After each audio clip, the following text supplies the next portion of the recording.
अभी हमने बहुत सारे श्रुति भिन्नार्थक शब्द पढ़े और थोड़े से और शब्द आपको मैं बताती हूँ, आपकी जो किताब में ही दिए हुए हैं। हमने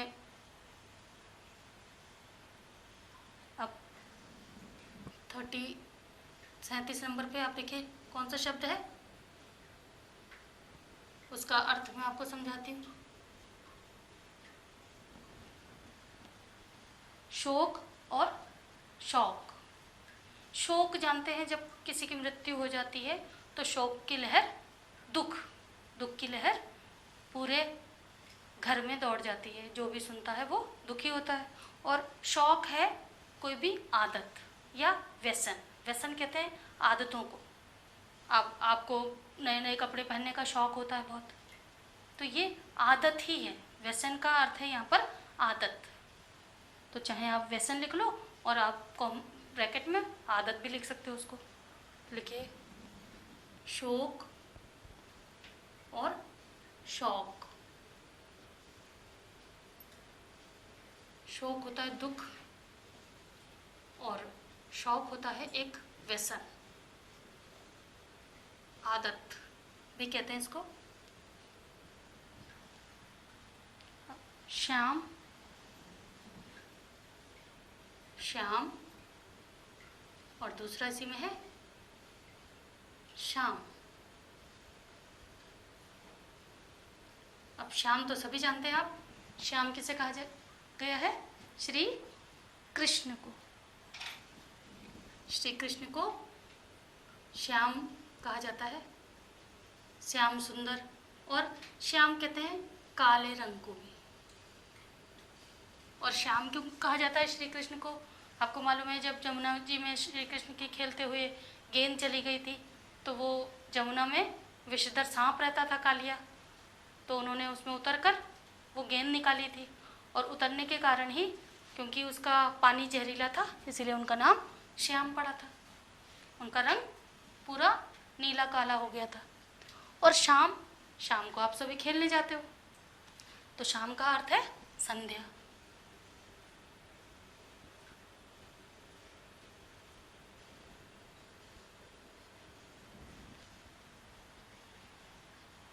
आप देखिए श्वेत और स्वेद।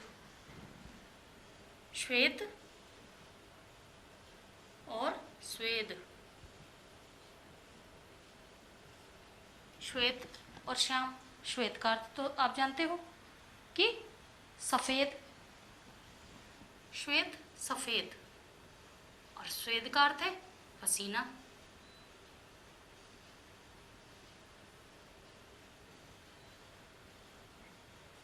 अब 40 नंबर पे कौन सा है आपका? समान और सम्मान। समान और सम्मान।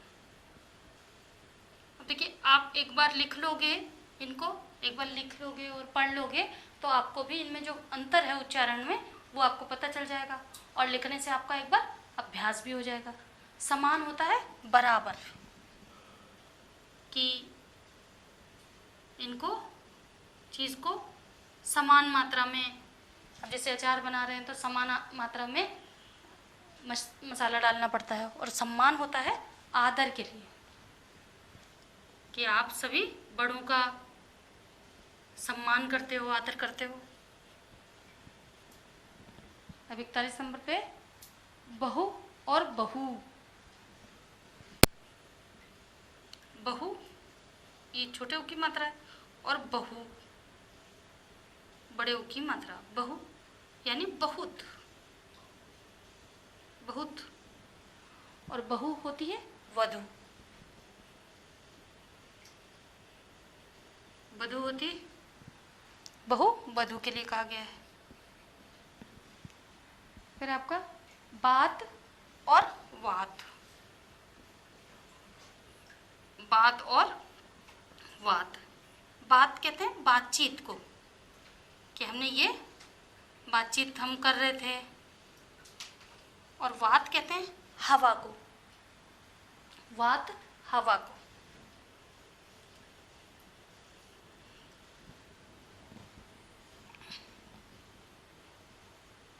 ऐसे ही अगला है बदन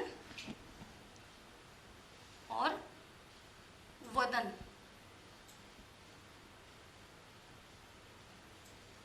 बदन और वदन। अब बदन का अर्थ होता है शरीर और वदन का अर्थ है मुख। शरीर और वदन का मुख।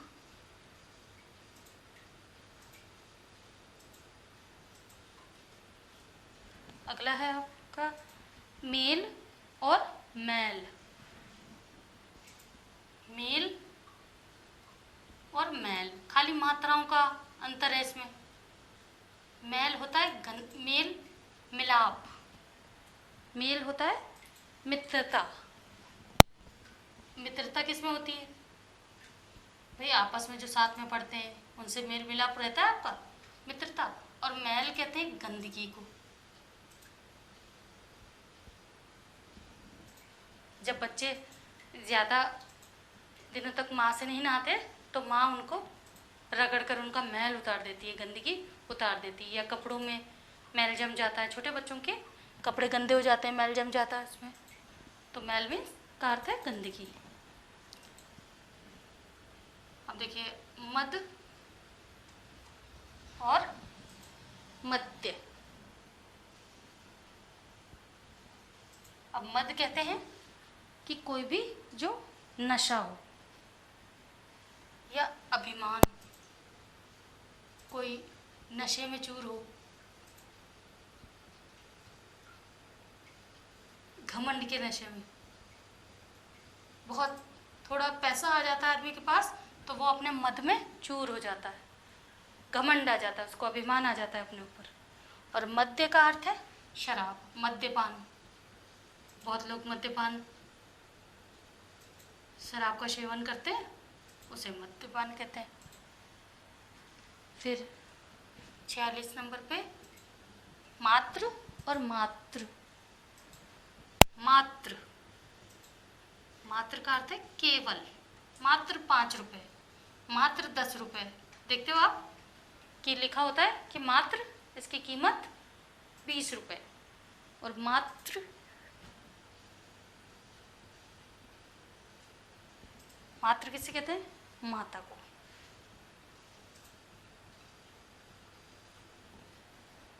थोड़ा सा आपको लिख के याद करना पड़ेगा, तो ये आप श्रुति सम भिन्नार्थक शब्द बहुत जल्दी याद कर लोगे। लिख कर एक बार प्रैक्टिस करें, इनका अभ्यास करें और लिख कर उनको मिटा के फिर दोबारा से लिखें।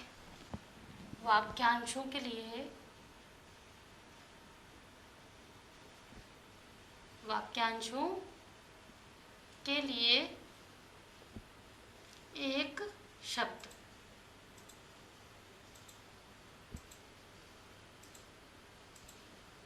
अब वाक्यांश क्या होते हैं? जो वाक्यों के अंश होते हैं कि भाषा में कुछ ऐसे शब्द होते हैं जिनके अर्थ एक बड़े वाक्य या वाक्यांश के समान होते हैं। इन शब्दों का प्रयोग भाषा को प्रभावशाली बनाने के लिए वाक्यों में अनेक शब्दों या शब्दांशों के स्थान पर किया जाता है। जैसे 4 रास्तों के मिलने का स्थान। अब जहाँ पर 4 रास्ते मिल रहे होते हैं तो 4 रास्तों के मिलने का स्थान, मिलने का स्थान। अब ये कई वाक्य हो गए, वाक्यों के अंश हो गए कि 4 रास्तों, ये वाक्यों के अंश हैं। तो उसको क्या बोलते हैं कि भाई चौराहे पे जाके इधर मुड़ जाना, तो इसको क्या बोलते हैं? चौराहा। जहाँ पर 4 रास्ते मिलते हैं उसे क्या बोलते हैं? चौराहा। और जहाँ पर 3 रास्ते मिलते हैं, तिराहा। जहाँ पे 2 रास्ते मिलते हैं वहाँ दोराहा, ऐसे ही बोलते हैं। तो ऐसे ही मिट्टी के बर्तन बनाने वाला कौन होता है? मिट्टी के बर्तन बनाने वाला कुम्हार होता है। कुम्हार के पास ही चाक होता है, उसी पे वो मिट्टी के बर्तन बनाता है। तो मिट्टी के बर्तन बनाने वाला ये वाक्यांश है। और इसके लिए एक शब्द क्या आया? कुम्हार। तो इन शब्दों में वाक्यांशों के स्थान पर प्रयुक्त होकर वाक्यांश का पूर्ण अर्थ प्रकट कर रहे हैं। तो अनेक शब्दों, ये अनेक शब्दों या अनेक शब्दों या शब्द वाक्यांशों के स्थान पर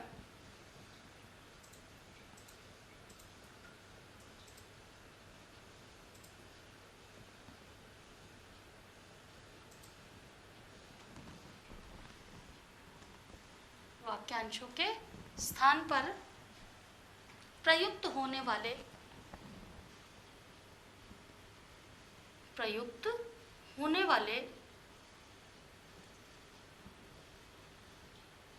एक शब्द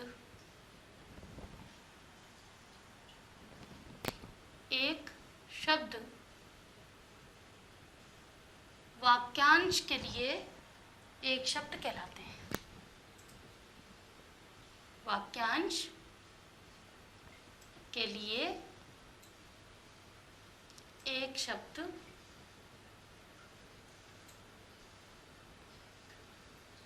कहलाते हैं।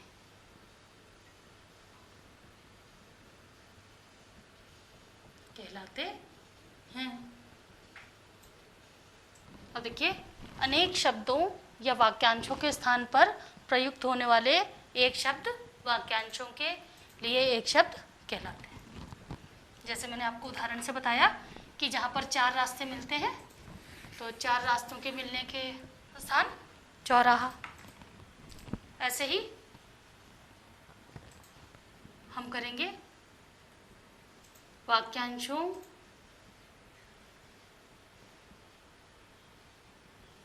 के लिए एक शब्द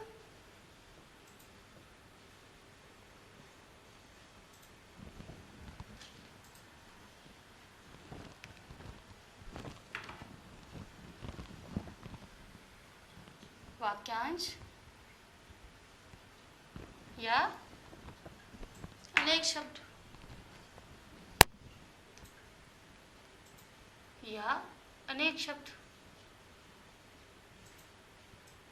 और इसके स्थान पर कौन सा एक शब्द जो प्रयोग में आएगा। अब देखिए, किसी इमारत के टूटे फूटे अवशेष, किसी इमारत के जो टूटे फूटे अवशेष होते हैं, इमारत टूट जाती है तो उसको क्या कहते हैं? खंडहर। किसी इमारत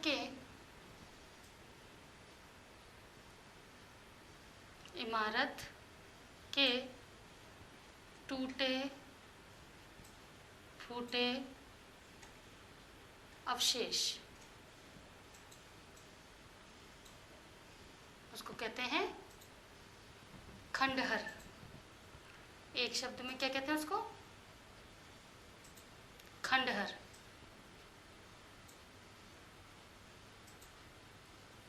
आपने भी देखा होगा जो पुराने किले होते हैं कि वो खंडहर में बदल गए। जल में निवास करने वाले जंतु, जल में निवास करने वाले जंतु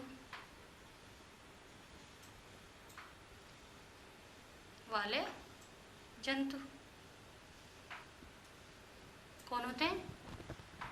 जलचर। जो जल में निवास करते हैं वो कौन से जंतु होते हैं? जलचर।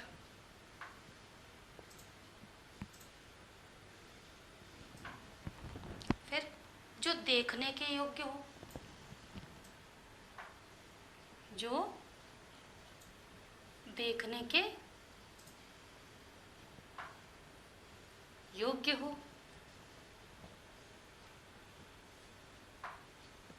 अब देखो, बहुत सारे मेहमान आपके आते होंगे, बहुत सारे रिश्तेदार आते होंगे जयपुर, कि कोई देखने वाली चीज़ है क्या यहाँ जयपुर में? वहाँ चलते हैं। जो देखने की योग्य हो, क्या कहते हैं उसको?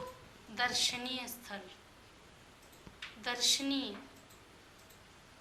जाते हो ना दिखाने, फिर आमेर के किले पे ले जाते हो, वो देखने के स्थान है ना, तो इसको कहेंगे दर्शनीय स्थल।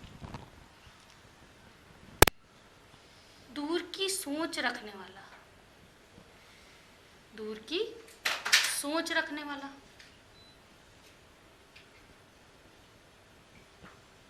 कौन होता है वो? आगे, हमेशा आगे की, दूर की सोचता है। उसे क्या कहते हैं? दूरदर्शी। दूरदर्शी। अब देखो इसी में इसका अर्थ भी छुपा हुआ है कि जो देखने के योग्य हो। देखना, दर्शन करना, तो दर्शनीय। जल में निवास, अब जल आ गया, जलचर। किसी इमारत के टूटे फूटे अवशेष, खंडहर। और दूर की सोच रखने वाला, अब दूर यहीं पर आ रहा है, दूर की सोच रखने वाला, दूरदर्शी। ऐसे ही जहां जाना बहुत कठिन हो, जहां जाना बहुत कठिन हो।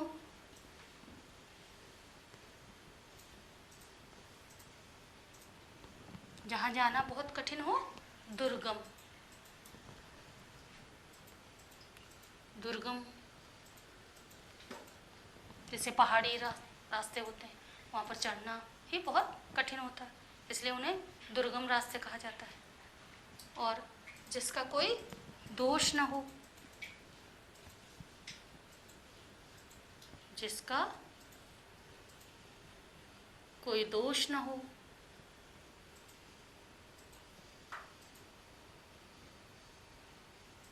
और उसे जिसका कोई दोष ही ना हो, वो कौन होता है? निर्दोष। अब पुलिस पकड़ ले गई किसी को और उसका कोई दोष ही नहीं है, तो वो निर्दोष हो जाता है और उसे छोड़ दिया जाता है। अब देखो दोष भी इसी में आ रहा है, जिसका कोई दोष न हो, तो आप ना हो, निर्दोष, तुरंत ही आप शब्द बना सकते हो और याद भी रख सकते हो बहुत आसानी से। जिसमें दया न हो, जिसमें दया न हो, ऐसा कोई व्यक्ति, भाई इंसानों में ही दया भाव होता है, तो जिसमें दया न हो वो कैसा होता है? निर्दय। जिसके अंदर दया न हो, निर्दय। अब ये भी देखो, दया आपको यहाँ दिख रहा है, ना हो तो निर्दय। ऐसे ही जो कभी बूढ़ा ना हो, जो कभी बूढ़ा ना हो,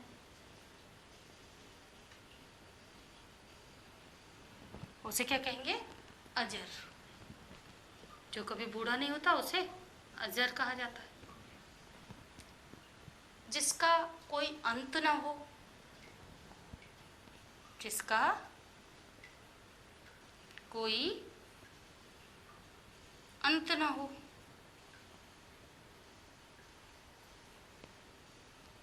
अब देखिए ये बहुत सारे तो आपको ऐसे ही याद हो जाएंगे। जिसका कोई अंत न हो, इसका आएगा अनंत। अनंत। जो दिखाई न दे,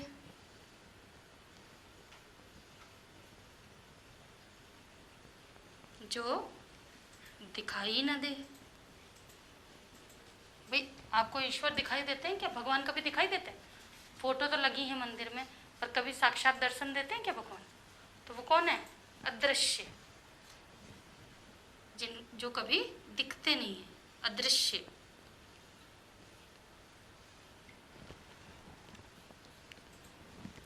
फिर जो ईश्वर में विश्वास रखता हो, जो ईश्वर में विश्वास रखता हो,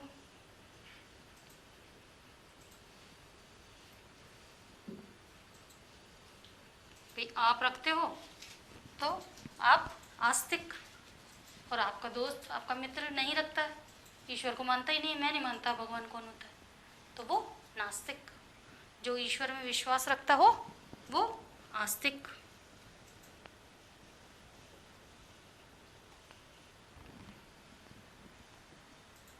जिसे कम ज्ञान हो,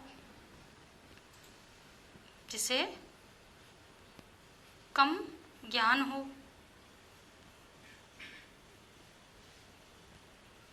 उसे कहेंगे अल्पज्ञ। अल्प थोड़ा, अज्ञ जानने वाला। जिसे कम ज्ञान हो वो अल्पज्ञ कहलाता है। और दूसरे देश से सामान मंगाना, दूसरे देश से सामान मंगाना।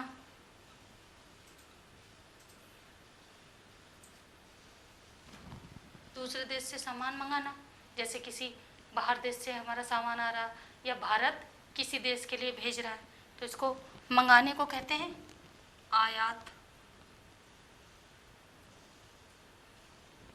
अब किसी दूसरे देश से सामान मंगाना उसे आयात कहते हैं, और किसी दूसरे देश को सामान भेजना उसको निर्यात कहते हैं। उपकार को याद रखने वाला, उपकार को याद रखने वाला,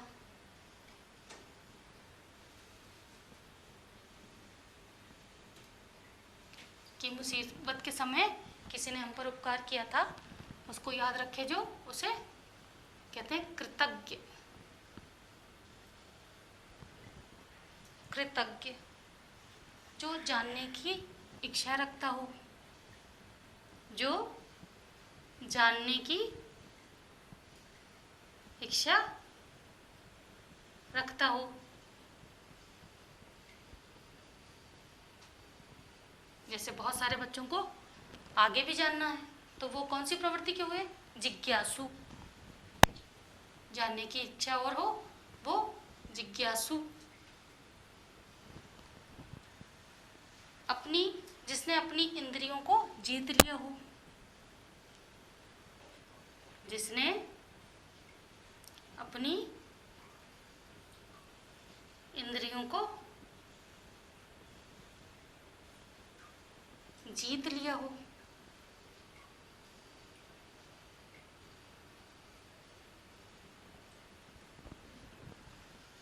जिसने अपनी इंद्रियों को जीत लिया हो वो कौन होता है? जितेंद्रिय। अब जीत लिया है वो जितेंद्रिय। इनको याद कर करके एक बार लिखने की प्रैक्टिस कर लें, लिखने का अभ्यास कर लें और एक एक को 2-2 बार लिखें, आपको फटाफट याद हो जाएगा। जिसकी आयु लंबी हो, जिसकी आयु लंबी हो, जिसकी आयु लंबी हो वो कौन होता है? दीर्घायु। दीर्घायु जो बड़ी कठिनाई से प्राप्त हो, जो बड़ी कठिनाई से प्राप्त हो।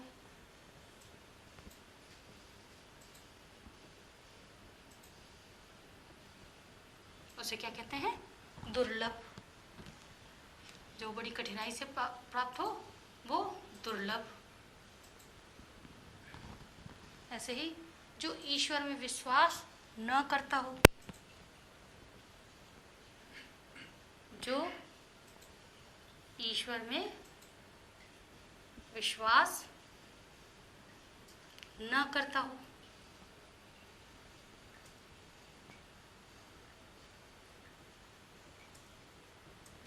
मैंने अभी बताया था जो ईश्वर में विश्वास करता है आस्तिक, और जो नहीं करता वो नास्तिक।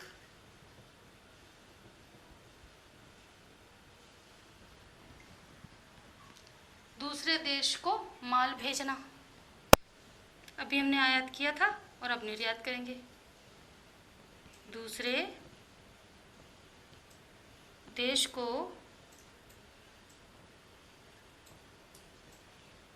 माल भेजना, निर्यात।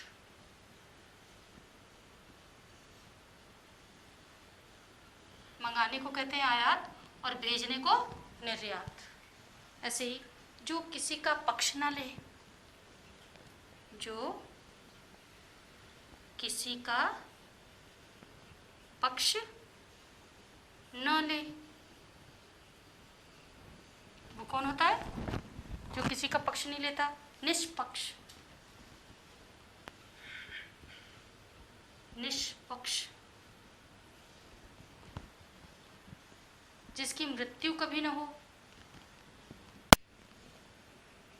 जिसकी मृत्यु कभी न हो, वो कौन है? अमर, जिसकी मृत्यु कभी न हो वो अमर। जो पढ़ा ना जा सके, जो पढ़ा न जा सके, वो अपठनीय, जिसे पढ़ नहीं पा रहे हो आप, आपको पढ़ने में कठिनाई हो रही है, तो वो अपठनीय।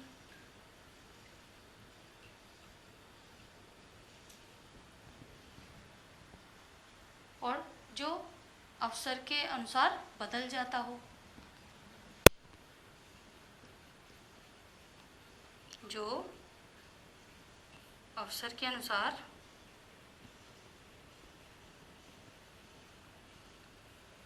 बदल जाता हो।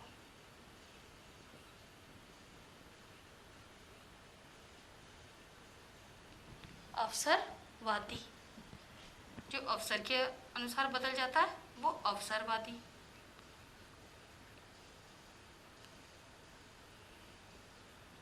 अवसर कहते हैं मौका, अवसरवादी।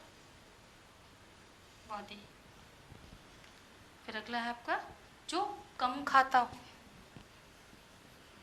जो कम खाता हो,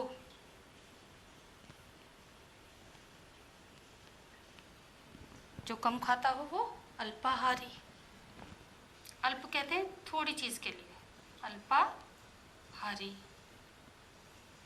अल्प प्लस आहारी, जो आहार ही कम ले, खाना कम खाए। जिसके माता पिता न हों,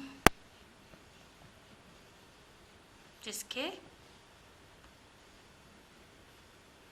माता पिता न हों, वो अनाथ।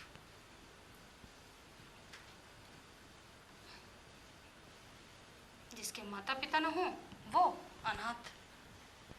ऐसे ही जो दूसरों से ईर्ष्या रखता हो, जो दूसरों से ईर्ष्या रखता हो। ईर्ष्या कहते हैं जलन को।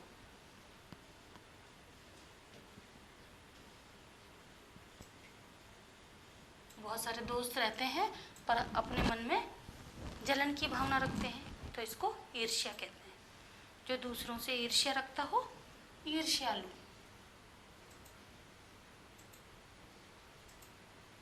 मैंने आपसे कहा है कि बहुत सारे शब्द ऐसे हैं जो बीच में ही आ गया है, बस आपको लू लगाना, ईर्ष्यालु।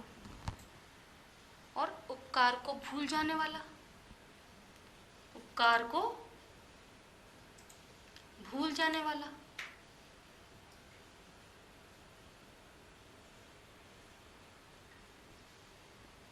भाई हमने किसी के ऊपर उपकार किया और वो उपकार को भूल जाए, उसे क्या कहेंगे? कृतज्ञ। कृतज्ञ। और जो उपकार को याद रखे उसे कृतज्ञ। जिसका वर्णन न किया जा सके, जिसका वर्णन न किया जा सके।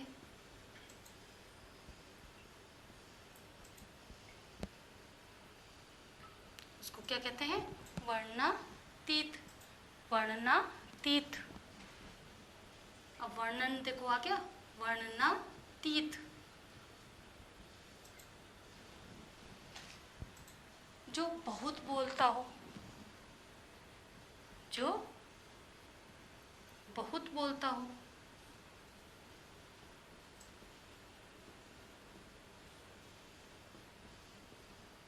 आपकी भी कक्षा में बहुत सारे ऐसे बच्चे होंगे जो बहुत बोलते हो।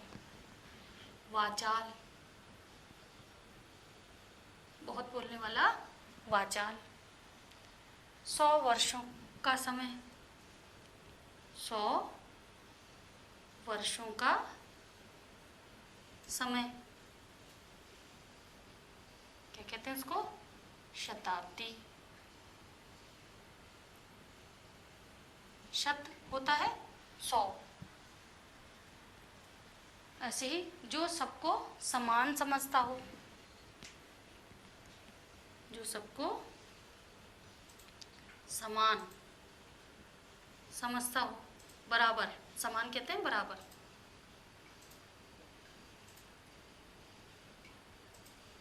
जो सबको समान समझता हो वो कौन होता है? समदर्शी। समदर्शी, समान रूप से देखने वाला। ऐसे ही आगे है सूर्य निकलने का समय। सूर्य निकलने का समय। अब सूर्य निकलने का समय तो सभी को पता है, क्या होता है? सूर्योदय। भाई सूर्य निकलने का समय सबको पता है, सूर्योदय। और सूर्य छिपने का समय सूर्यास्त, ये तो सबको पता है, जो आसानी से प्राप्त हो।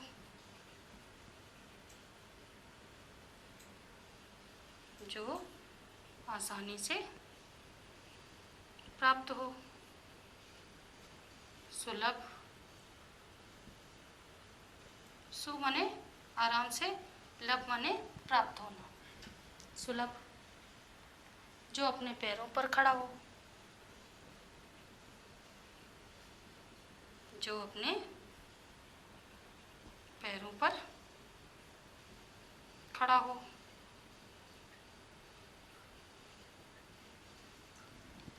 वो स्वावलंबी। स्वावलंबी, स्व मीन्स अपने, अवलंब अपना सहारा खुद होना, तो जो अपने पैरों पर खड़ा हो स्वावलंबी। तो बच्चों इसमें आगे हम अगले वीडियो में पढ़ेंगे। धन्यवाद।